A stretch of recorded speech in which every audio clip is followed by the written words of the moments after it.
but it seems like more people are depressed, not even only after COVID, but because technology is so present. Technology is constantly telling us what to think, how to feel. We should be offended constantly. Hello. My mom will be right back. She's just getting me some juice because I'm really thirsty. Make sure to leave a like and subscribe.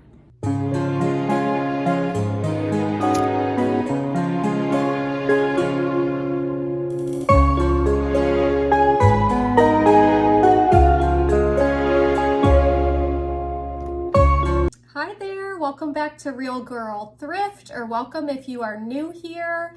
I am doing a summer read with me from the book How to Handle Your Emotions by June Hunt. So if you missed the other videos where we started this book, please go back and watch them. Otherwise, there should be a lot of great information for you, even if you're starting today to read with us. This book is so in-depth that each page has so much to grasp from it. So even if you don't start at the beginning, there's still a lot to learn and absorb. So right now we are on depression. And I know that's a hard one to talk about sometimes, but this book has a lot of helpful information on it. So be sure to leave your comments down below, your thoughts down below. You can work with me while I read. You can relax while I read. You can take a walk while I read, whatever you want to do. And we will just get back into it. So we are on page 80 of How to Handle Your Emotions. We are going to the depiction of Jonah's depression. Depression as a result of sin. Jonah's bout with depression is an example of situational depression that occurs as a direct result of sin. Jonah is a man called by God, yet he ends up angry, pouting, and in the depths of depression. How does Jonah become so deeply depressed? Chapter 1 is on his disobedience. Jonah is called by the Lord to preach God's truth to the godless people of Nineveh, but Jonah rebels and boards a ship going in a different direction. When Jonah's disobedience brings repercussions on the ship's crew, he is rejected by the crew and literally thrown overboard. Chapter 2 is dread. Recognizing that the judgment of God is upon him to the point of losing his life, he's inside the belly of a great fish, Jonah cries out for mercy. He said, in my distress, I called to the Lord, and he answered me. From the depths of the grave, I called for help, and you listened to my cry. Jonah 2, verse 2. The Lord extends mercy and spares Jonah's life. Chapter 3 is declaration. Jonah resigns himself to obeying God's call. He declares God's truth, and all the godless people of Nineveh repent. Chapter 4 is where the depression hits. Jonah becomes angry with God for extending mercy to those whom Jonah doesn't deem worthy of mercy. Ultimately, he plunges into a severe depression in which he is consumed with bitterness and despair to the extent of wanting to die. Jonah moans, "O Lord, take away my life, for it is better for me to die than to live." Jonah 4, verse 3. Then, filled with seething anger and self-pity, Jonah makes this brief, poignant statement, "I am angry enough to die." That is from Jonah 4:9. So let's talk about the characteristics of depression. Those who struggle in the darkness of depression have difficulty seeing good in their lives, especially in themselves. They often look at life through a black filter. When a photographer uses a black lens and takes a picture during the daytime, the photograph appears to be a night scene.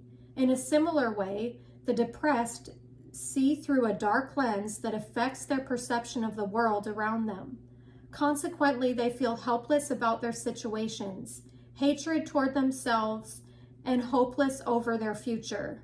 If you are walking in the darkness of depression, you need to focus on the light of the Lord and know that he profoundly cares. In the psalm below, you can see how King David chose to change his focus while in a difficult time. In Psalm 142, 4 through 5 says, "Look to my right and see, no one is concerned for me. I have no refuge. No one cares for my life. I cry to you, O Lord. I say, you are my refuge, my portion in the land of the living. So people can't heal our depression.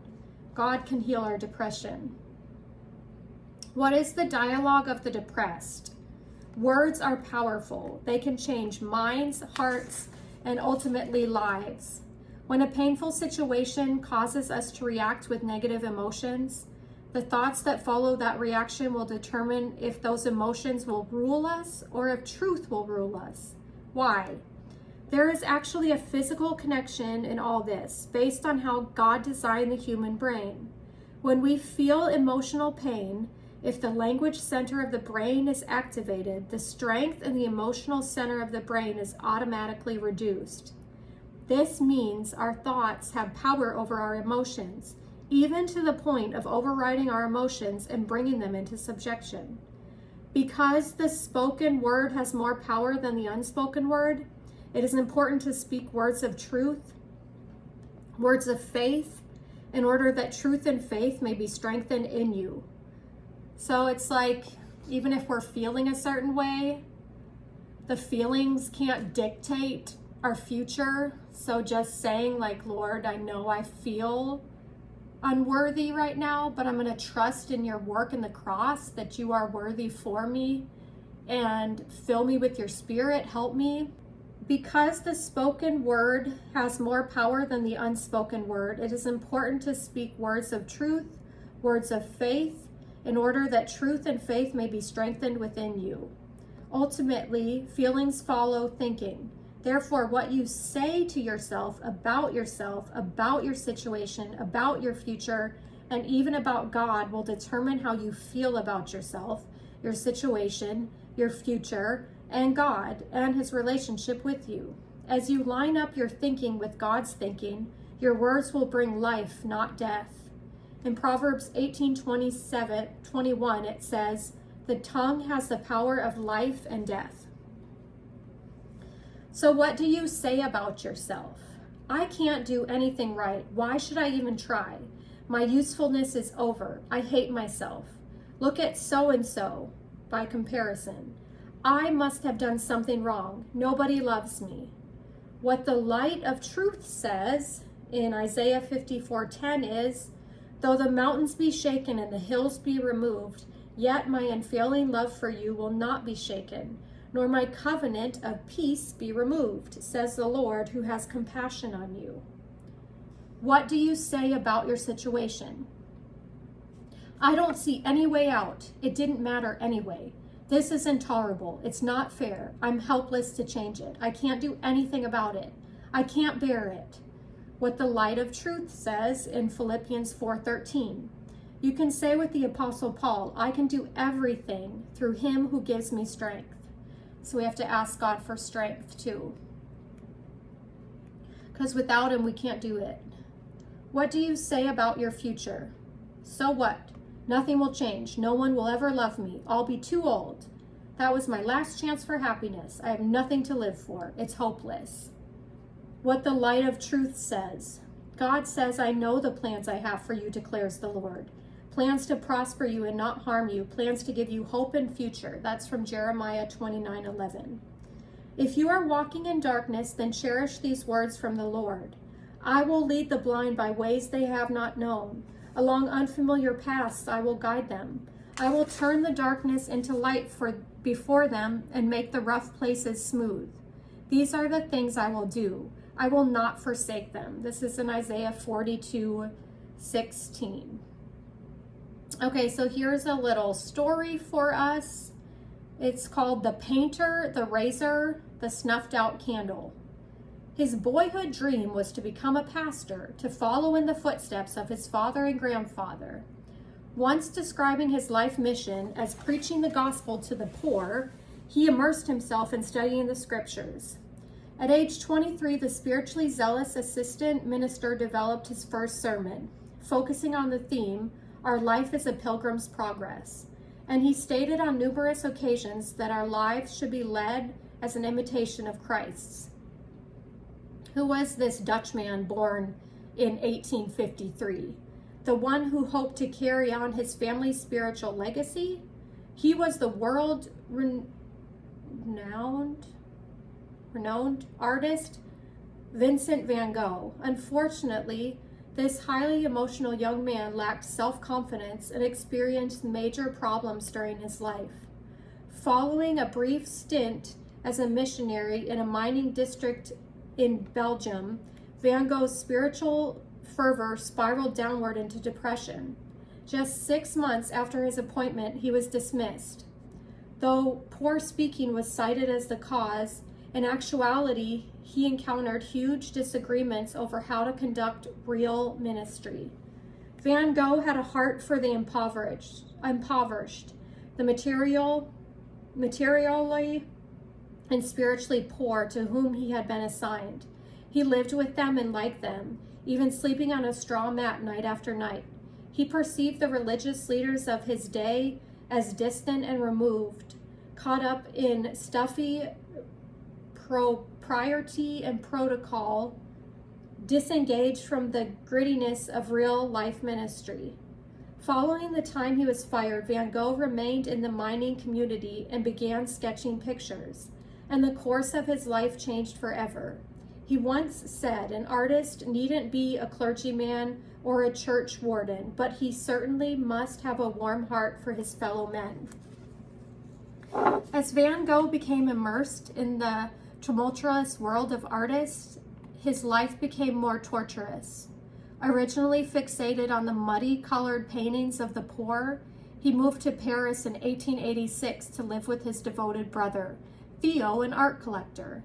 At one point, Van Gogh advised his brother to take up pipe smoking, calling it a remedy for the blues, which I happen to have now and then lately.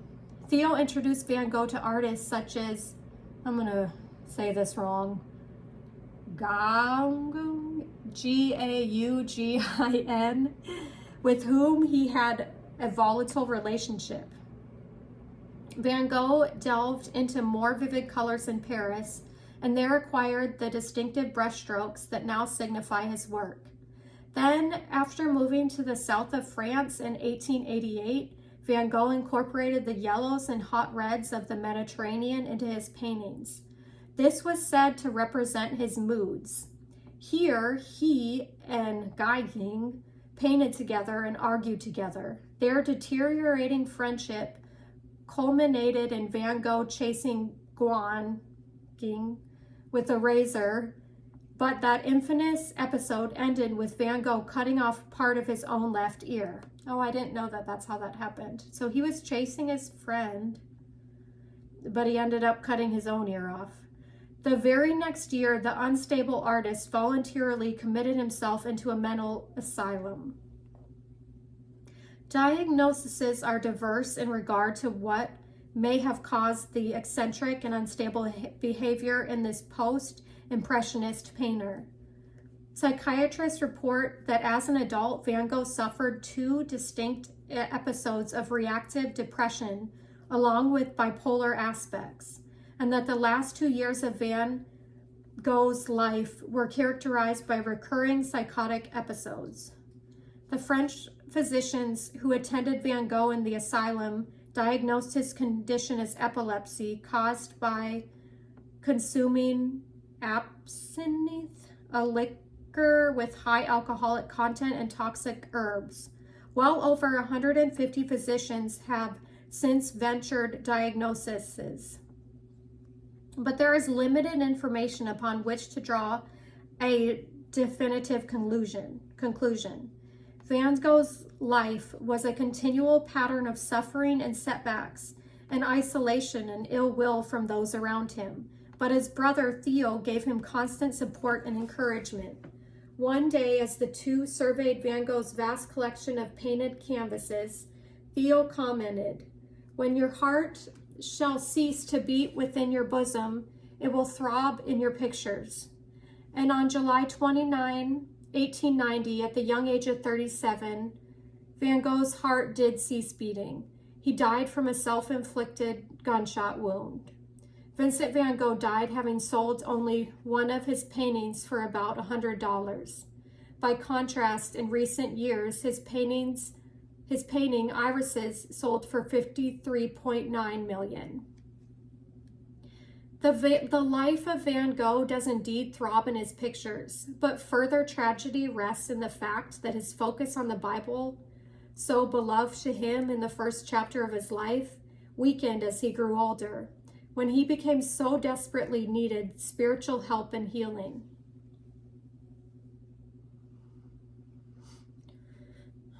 However, one sign of his spiritual heritage did appear in his art near the end of his life. Shortly after his father's death, and 4 years before his own, Van Gogh painted Still Life with Bible, which depicts his father's Bible atop a table, worn and opened. However, Van Gogh painted the Bible as sitting in the darkness beside a snuffed-out candle. He had returned to his former passion, to be an imitator of Christ, and turned to his own Bible.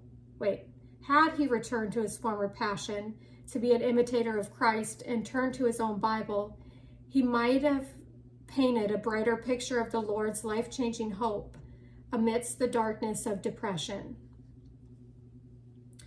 So next, what are the symptoms of depression and mania?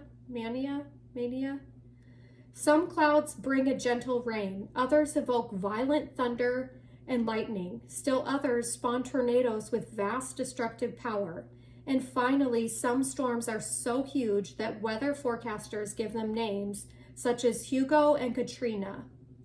By knowing the particular kind of storm your depression has produced, you can more fully understand your struggles. Typical symptoms of deep depression. Depressed person displays a sad, discouraged, joyless disposition. Major depressive episodes involve 5 or more of the following classic symptoms nearly every day for at least 2 weeks. Pervasive depressed moods. Diminished pleasure in usual activities. Significant change in appetite or weight. Fatigue or loss of energy. Diminished ability to think clearly, evaluate, or concentrate. Slower or more agitated movements. Too little or too much sleep. Feelings of worthlessness or excessive guilt. Suicidal thoughts and attempts. So depressed children display some additional symptoms. Academic or behavioral problems at school. Tearful or sad countenance. Mood swings from happy, giddy, silly to sad, angry, irritable. Temper tantrums which last over 10 minutes.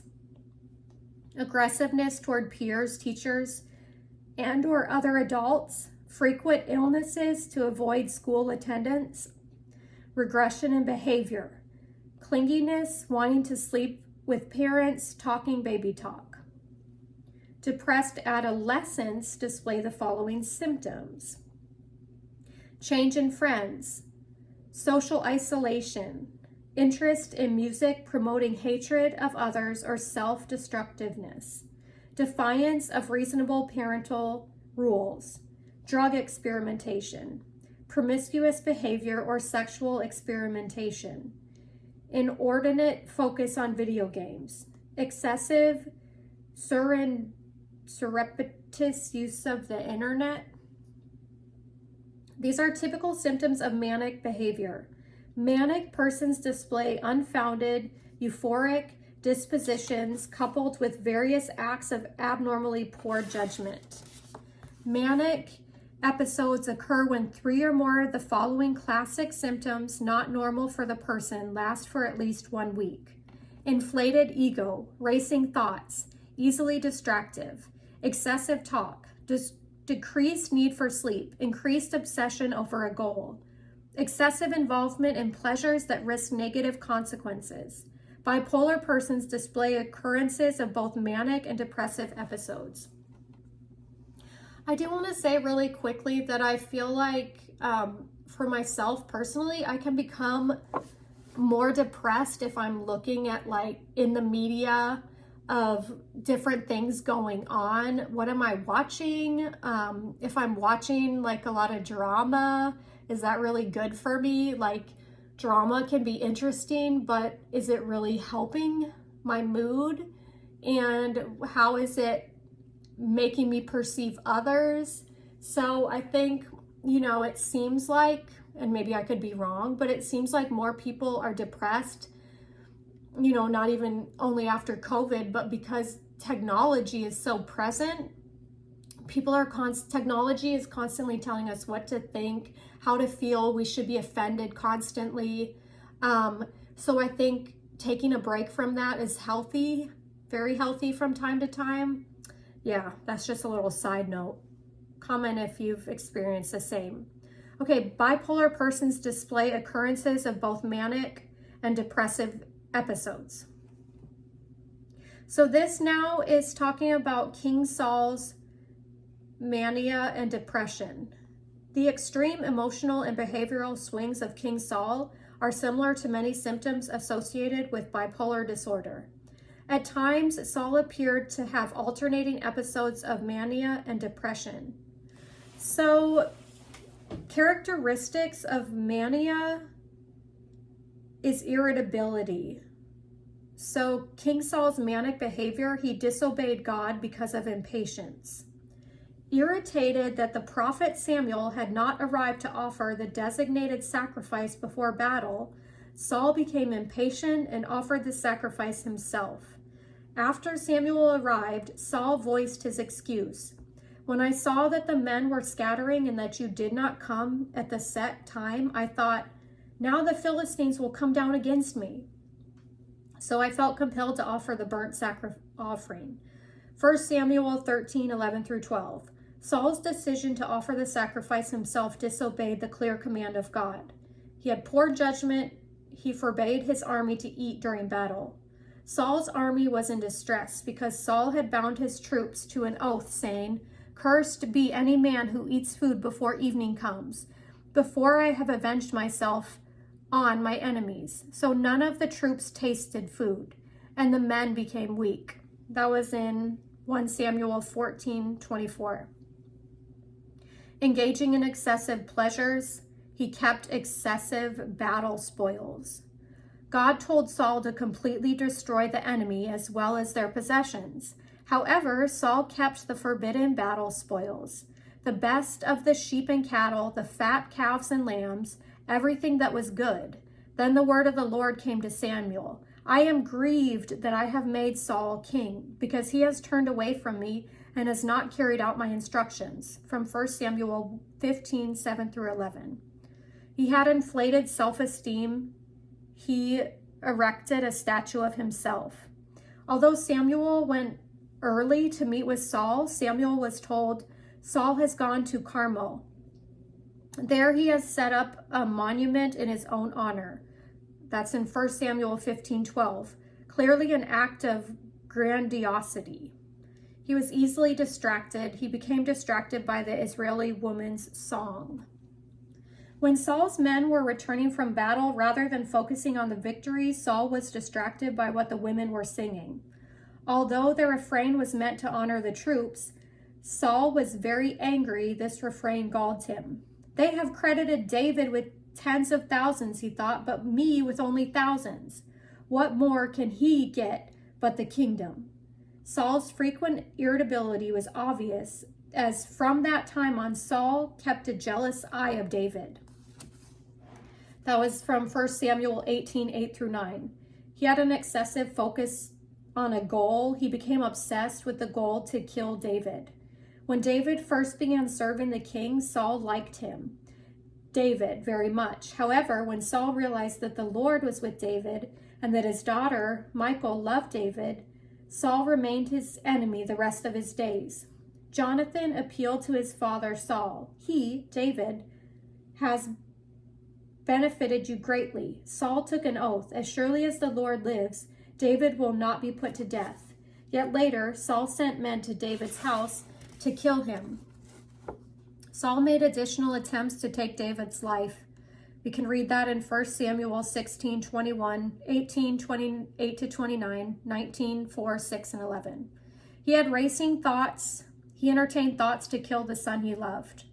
To determine whether his father was planning to kill David, Jonathan excused David from the king's presence, which made Saul furious. He demanded, "Bring him, David, to me, for he must die." Jonathan asked, "What has he done?" But Saul hurled his spear at him, Jonathan, the son he loved, to kill him. This is in 1 Samuel 20:31 through 33. So characteristics of depression: unfounded euphoric mood, King Saul's depressed behavior.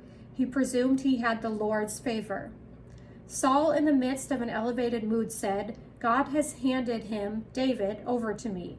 Saul called up all his forces of battle to besiege David and his men in 1 Samuel 23:7 through 8. But Saul's presumption was dead wrong. I need a drink break. So yeah, talk amongst yourself, take a drink break.